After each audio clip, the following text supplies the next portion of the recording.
Can you see how amazing these are? Oh my goodness. I am making Belgian Liege waffles, which if you've never had one, they are incredible. It is a yeasted dough that is cooked in a waffle iron, but mixed into the dough is something called pearl sugar. There are different kinds of pearl sugar. You want to make sure you're getting the Belgian pearl sugar. It kind of looks like this.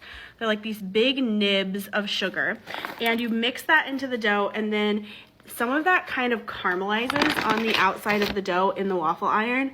They are incredible. If you don't want to get that, you can actually buy sugar cubes, like the kind that you would put for your coffee or tea, and just kind of break them up a little bit, and those work as well. I'm gonna show you how to make it. I'll give you the amounts here, but if you want the full written recipe, just Google Baker Betty Liege waffles. They're one of my husband's favorite things in the world, and I'm gonna stock the freezer with them. To start, I am proofing my yeast. So I have 1 cup, which is 240 milliliters of milk, warm, around 110 to 115 degrees Fahrenheit, which is like 45 degrees Celsius.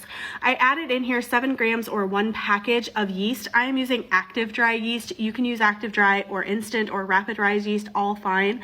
And then I just put a few big pinches of sugar in here, gave that a quick stir. It's probably gonna be a little bit clumpy, that's fine. I just wanna make sure all that yeast is submerged.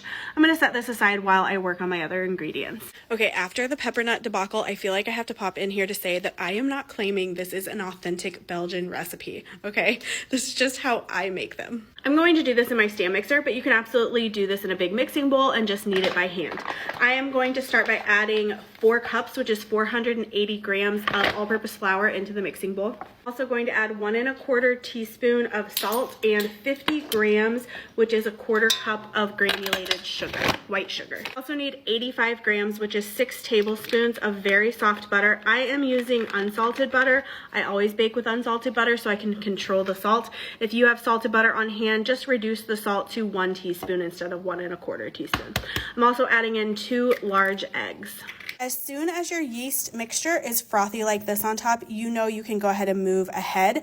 This has activated our yeast and it has given us visual proof that it is alive. This is always an optional step in any yeasted recipe, but it is a good kind of insurance policy to make sure your yeast is alive before you add it into your bread dough. And it also just gets things moving a little quicker. I should also say you can use any kind of milk here. It will all work. I have my mixer fit with my dough hook attachment. I'm going to go ahead and pour all of that milk in and yeast. And if you are doing this by hand, you're just going to use a silicone spatula to start mixing it up. Eventually, you are going to need to get your hands in there and just kind of massage the dough until everything comes together. And then you can knead it out on the countertop. I'll show you that technique here in a minute. But if you're using a stand mixer, you are going to go on medium-low speed and just let it come together. And I'll show you what it should look like. After about 30 seconds of mixing, I do come in with a spatula and just kind of push all that flour down to the bottom to make sure it's getting mixed in, and then continue mixing. See how the dough is kind of pooling all around the sides? I want this to be pulling away from the sides and just pooling at the very bottom in the middle. So I'm going to need to work in a little bit more flour.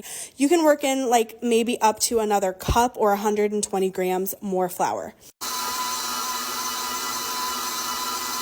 Whether you're kneading this in the mixer or by hand, you're gonna go for about 8 to 10 minutes. And if you do it by hand, I kind of like to use this two-handed motion for this dough. You'll see I'm just letting it kind of roll under my hand as I bring it across, kind of back and forth. So I'm just kind of rolling it under, bringing it back, rolling it under, bringing it back.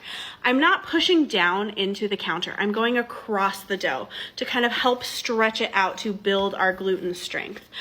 You want the dough to feel really, really nice and moist. I always say that it kind of feels like a fresh package of Play-Doh that you just opened up, where it really has that nice tacky sticky moistness to it, but it's not gluing itself to you. I am now going to just kind of round this up into a ball.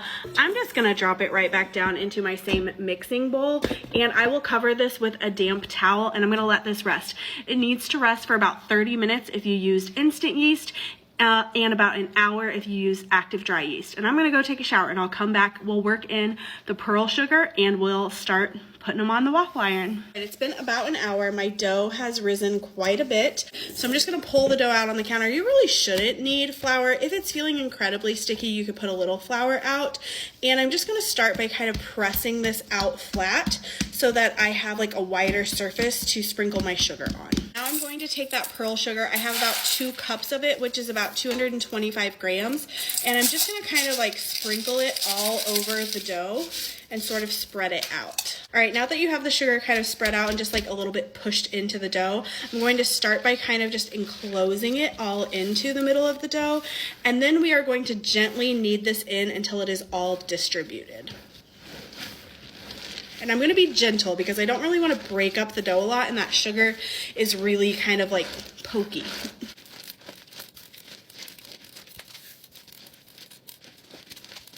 Once the sugar is pretty evenly distributed throughout, we are going to divide this into 12 roughly equal pieces.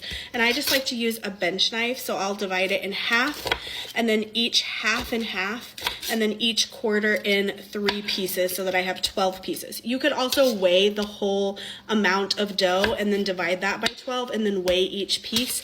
I just usually eyeball it, and then if there are some pieces that look too big or too little, I just kind of cut a piece off and add it over where it needs to go. And then I like to just gently round each one up into a ball just by kind of like rolling it under my hand and giving just a light pressure. It doesn't need to be perfect, just a quick little round. I'm gonna let these rest for about 10 minutes. I'm just gonna cover them up with that same damp cloth, and I'm going to preheat my waffle iron. You want the Belgian style waffle iron, which is the kind that has the deeper wells in it. It doesn't have those like really shallow wells in it, or it won't really get the right texture and caramelization on it. And every waffle iron is different. We are trying to heat this up to a temperature that will melt most of the sugar and caramelize some of it, but we don't want the sugar to burn. And so we're kind of trying to find that perfect temperature. I'm gonna start it right in the middle, and then I'll see how it does. I might increase it depending on how much it caramelizes. We are gonna try the first one. I am gonna spray it with a little bit of nonstick spray, or you could brush melted butter on it. And then you're going to set the piece of dough right in the center of the waffle iron. It is not going to fill up the whole waffle iron when you put it down, because these are so rich. You don't actually want a giant one. And then my waffle iron does the thing where you have to turn it over. Hey, it's ready. Oh my gosh, amazing. I think I am gonna go up on the heat a little bit, or maybe just leave it in a little bit longer. I can tell the sugar is not caramelizing yet. They're done. Can you see how amazing these are? Oh my goodness. I finally kind of got the perfect setting where we're getting some caramelized bits. Not all of the pearl sugar is going to melt and caramelize, but you want some of it too. You'll get some kind of like crunchy bits of sugar. It'll be kind of yeasty and chewy, and it's just all of the best things. You're the one that cares more. It's yeasty. It's delicious. Bye.